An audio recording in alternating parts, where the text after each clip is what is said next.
I remember this one job that I took related to the auction.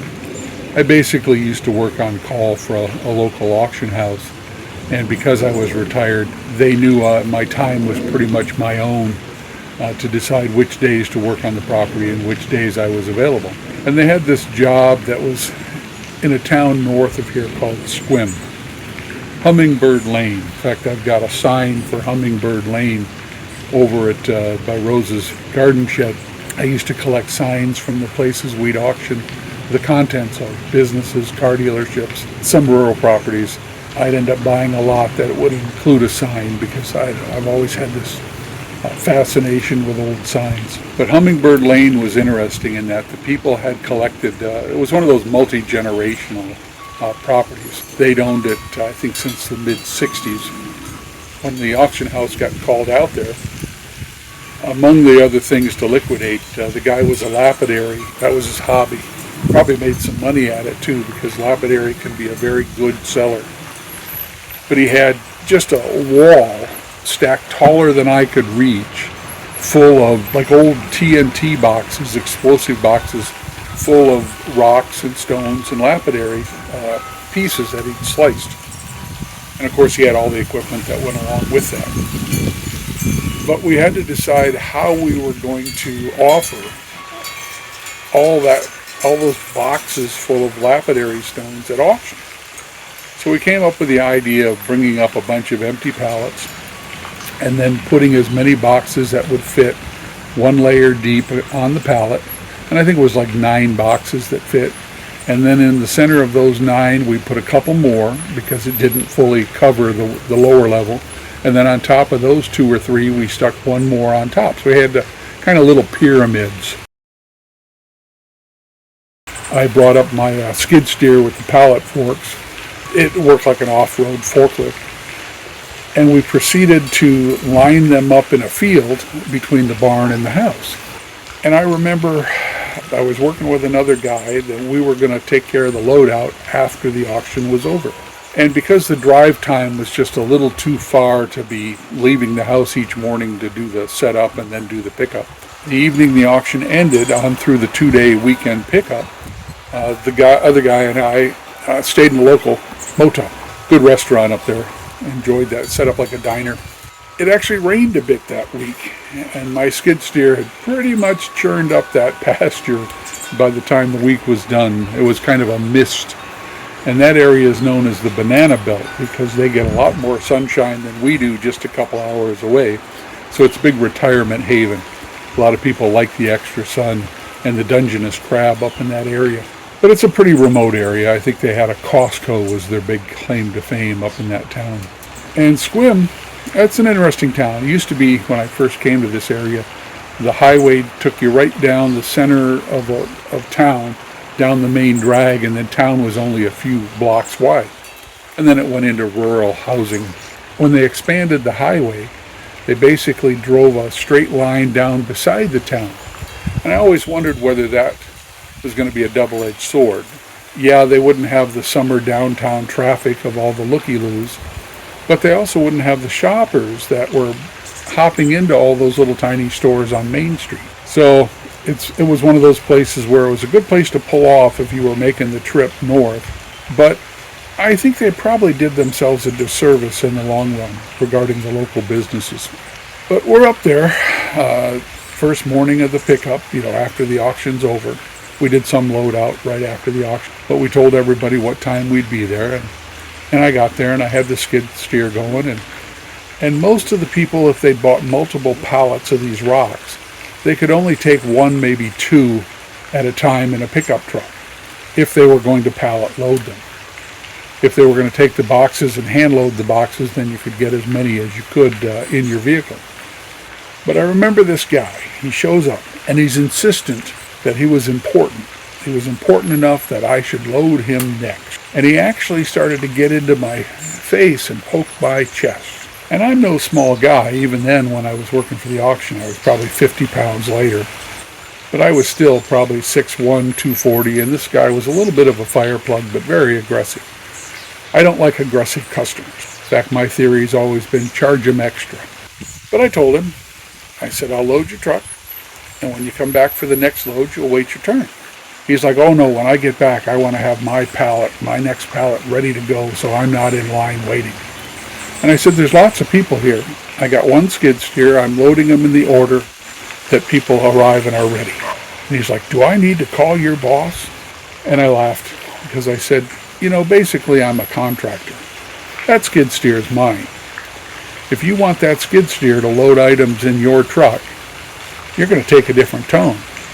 Otherwise, when you come back, you may find your boxes down over the bank and you'll be carrying them back up by hand. Well, he never called my boss and his tone turned. But it's interesting that sometimes when you stand up to aggressive customers, they take a different approach. It's almost like, especially online, the internet's given them the ability to hide behind not being in person. They can try things they never would in person. Well, anyway, that's enough of that story. I made a stop at where I get free books as I came back through town. That's actually in the old part of town, and the old highway goes right through it. So when I come and go to the auction houses, I typically, if the place is open, I remind myself to go by and take a look at what's available. I could either find books to make up bundles, what my son-in-law, the bookseller, calls bundle fodder, or I can actually find some good vintage books here and there in interesting topics. I found one today, I think, or yesterday, on kayaking, and that's something we do, so I'll look through it, and once I'm done looking through it, I'll see if it has any value, and if it does, I'll pass it on to the next person. It's one of the things we do eBay for, is to pass on items that come through our hands to people who also like them or could use them. Save some money on the other end instead of buying new.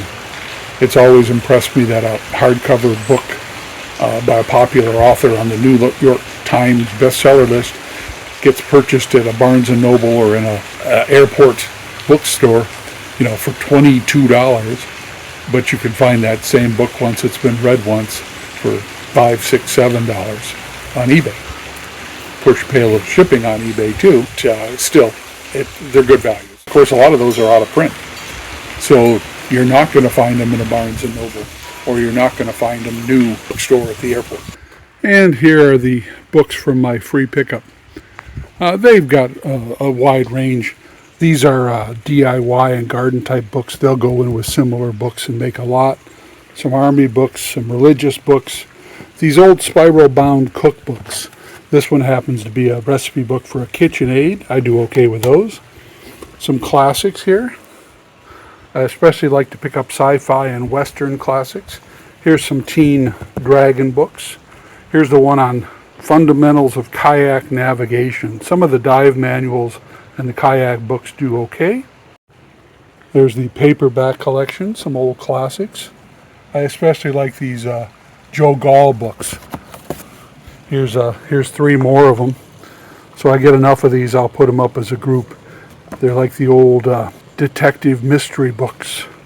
Some more fantasy books, and this one looks to be sci-fi. Okay, so I finished my 24th video. This one, if it goes up next, will be 25. I found out a couple of things.